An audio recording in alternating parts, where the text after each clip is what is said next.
Coach হারানোর শোকের দিনে ঢাকা ক্যাপিটালস রীতিমতো অসহায় অবস্থার মধ্যে দিয়ে মাঠে নেমেছিল। অন্যদিকে আগের দিনের অসাধারণ ম্যাচ জয়ী দল রাজশাহী ওয়ারিয়র্স ছিল আত্মবিশ্বাসে ভরপুর। তবে মাঠের লড়াইয়ে শেষ পর্যন্ত জয় তুলে নেয় শোকাহত দল ঢাকা ক্যাপিটালসই। প্রথমে ব্যাট করতে নেমে রাজশাহী ওয়ারিয়র্স নির্ধারিত ২০ ওভারে ৮ উইকেট হারিয়ে সংগ্রহ করে মাত্র ১৩২ রান। আগের ম্যাচে সেঞ্চুরিয়ান নাজমুল হোসেন শান্ত আজও ভালো শুরু করেছিল, তবে শেষ পর্যন্ত ৩৭ রানের বেশি করতে পারেনি তিনি। শেষ দিকে পাকিস্তানি অলরাউন্ডার মোহাম্মদ নেওয়াজ ২৬ বলে ২৬ রান করে অপরাজিত থাকেন। ঢাকার হয়ে বল হাতে দুর্দান্ত পারফরম্যান্স দেখান নাসির হুসাইন, তিনি শিকার করেন গুরুত্বপূর্ণ ২টি উইকেট। এছাড়াও পাকিস্তানি অলরাউন্ডার ইমাদ ওয়াসিম তুলে নেন ৩টি গুরুত্বপূর্ণ উইকেট, যা রাজশাহীর ইনিংস গড়তে বড় বাধা হয়ে দাঁড়ায়। ১৩৩ রানের লক্ষ্যে ব্যাট করতে নেমে ভালো শুরু করতে পারেনি ঢাকা ক্যাপিটালস। মাত্র ৫ রানে তারা হারায় তাদের প্রথম উইকেট। সাইফ হাসান ৪ বলে মাত্র ১ রান করে ফিরে যান। মাঝপথে কিছুটা উইকেট পড়লেও খুব একটা চাপে পড়েনি ঢাকা ক্যাপিটালস, কারণ লক্ষ্যটা ছিল তুলনামূলক খুবই কম।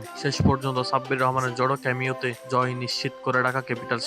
মাত্র ১০ বলে ২১ রানের ম্যাজিক্যাল ইনিংস খেলেন সাব্বির রহমান, যা খুব সহজে ম্যাচ গড়িয়ে দেয়। এই আবেগঘন জয়টি ঢাকা ক্যাপিটালস উৎসর্গ করে তাদের প্রয়াত কোচ মাহবুব আলী জাকি স্যারের স্মৃতির প্রতি। কোচের মৃত্যুর শোকের দিনে এবারের আসরে নিজেদের প্রথম জয় তুলে নিয়ে আবেগে ভেসে উঠল ঢাকা ক্যাপিটালস।